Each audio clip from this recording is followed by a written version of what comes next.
Today, we'll be walking through some of the new features that Edge Delta has launched around metrics ingestion from Kubernetes clusters.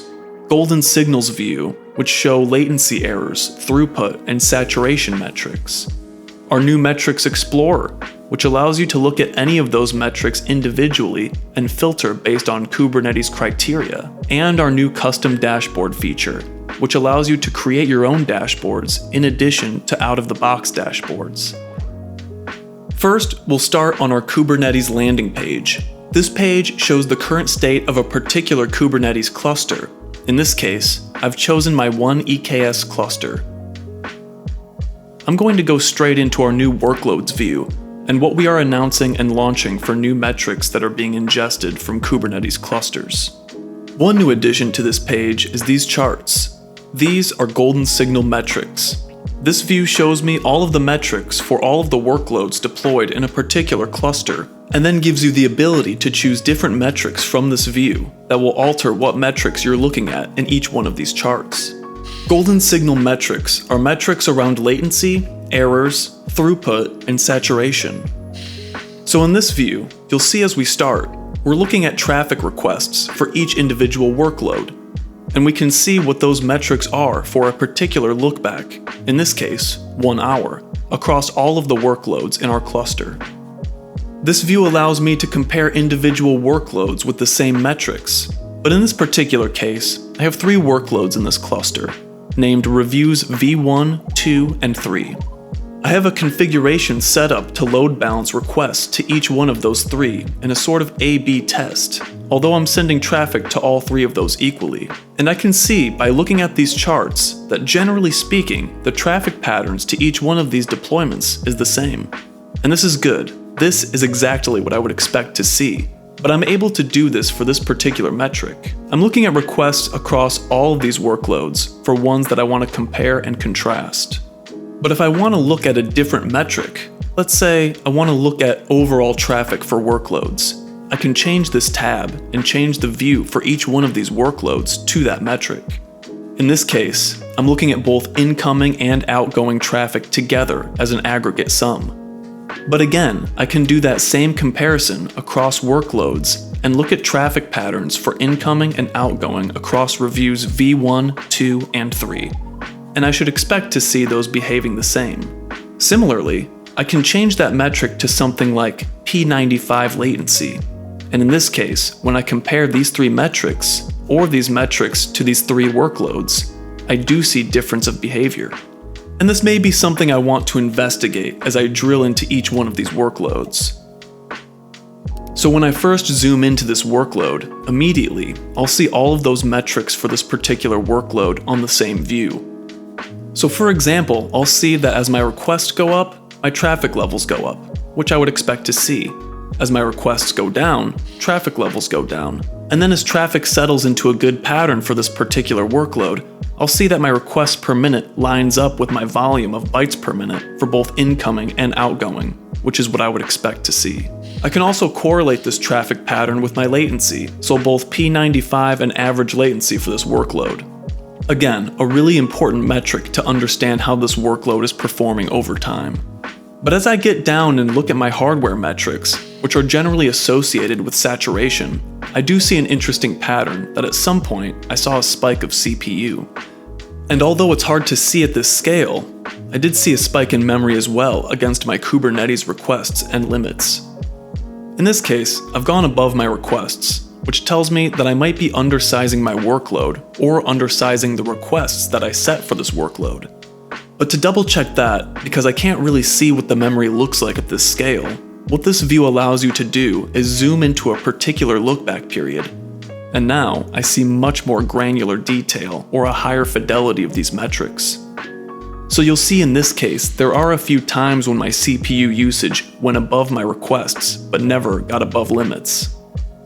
We do see that there's a pattern there, of the CPU consumption either going up to or just above the requests that I've set in my Kubernetes deployment. Memory is very similar. I do see that I come up and touch that line, so I'm just shy of what my requests are set. But both of these together tell me that I might want to request more hardware resources for this particular workload to accommodate bursts. And then as we've been going through and looking at our workload detail view, one of the new features that we've added is the ability to auto-scope logs from that workload based on the look back in that time period that I've zoomed into, or that I've selected for the look back. You'll see that I've already scoped these logs to a particular agent tag, and I've restricted the logs. I'm coming from deployments in that agent tag to the look back that was selected. In this case, between 11:20 and 11:34 a.m. I'm only seeing logs in this period, and if I wanted to dig a little further, I can further refine this log search scope by deployment name. So in this case, I might only want to look at logs for product page v1. And then if I want to search for particular logs, I might want to look back for instances where only the string head in all caps appears. And as I zoom in and click through that, we're searching through logs. We now see that we found only our head requests, and we've called those out here by contextual highlighting. And finally, we'll see if I click on any one of these log entries, I get more information about the logs themselves. So I get to see the full log entry with tags, details about the hosts, and what agent tag. And then if I view in context, I'm bounced over to my log search page. So now, I can learn a little more about the logs and drill in from there. All of that is done from the Golden Signals view. Now, let's look at a few more of the new metrics features. The first new feature to call out outside of Golden Signals is our Metrics Explorer. This is our new interface that allows you to choose a particular metric and scope that metric or filter it based on any criteria you would like. I was previously looking at my product page v1 workload, so I'm going to stick to that as we dig in and look at some of the individual metrics. So now that we've chosen a filter, or a scope, I can now see all of the metrics that are available to me from this workload. I can choose this particular metric, which in this case is memory usage bytes. And I can choose whatever look back I would like, even for the past 3 minutes. And from here, I can create an alert that allows me to very quickly start monitoring and set very specific thresholds for my environment for particular metrics, for particular filters, such as namespace or workload. And then, if I want to look at all of my metrics over time, I can do that by simply deselecting the value. And then I can see what those metrics values are for the entire cluster. And I can choose to filter by host. Or, if I want to drill in and choose particular Kubernetes metrics, I can now group by any one of these particular Kubernetes filters. So there are a few different ways that you can slice and dice metrics, but if I want to go back to a particular troubleshooting use case or monitoring use case to get to a troubleshooting process, I might want to select that product page v1 workload that we were working in earlier. And we saw that that workload was spiking at CPU up above its request limits.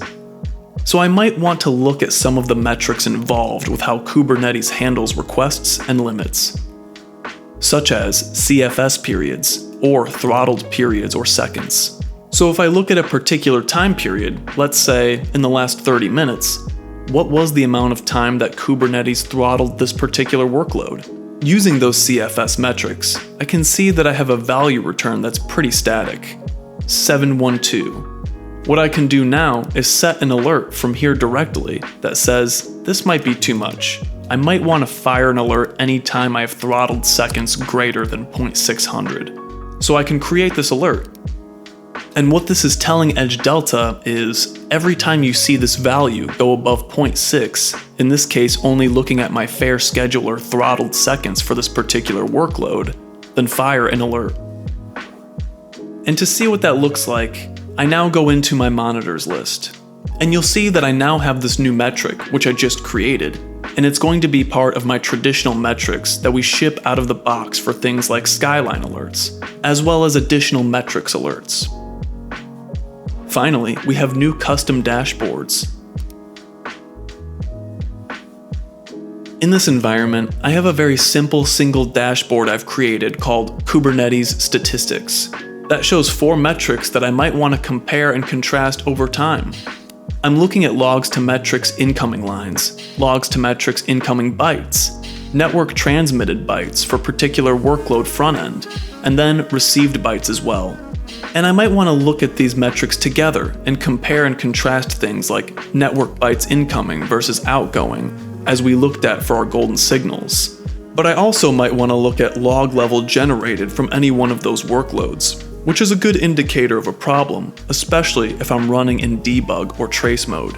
For in this view, I have a few options. I can edit an existing metric. You'll see here, I can change label names, I can change color, and I can change graphing type. So say for example, I want a gauge or a statistic view. I can do all of that in this view. And then finally, I can very quickly add a new metric panel. So if I wanted to look at a new metric here, I can filter this as we did before, where I choose my namespace and my workload. And I'm going to stick with CFS throttled seconds here. I can now see that I've got a dashboard value that I can look at over time, and then apply that back to my dashboard. So now I have a new panel title for this particular metric. Once it's here, I can now go in and name this product page CFS throttled seconds. So now we have a new dashboard element that's here for this particular metric. And this is all available through our custom dashboards view. Try these features for yourself by deploying EdgeDelta for free at edgedelta.com.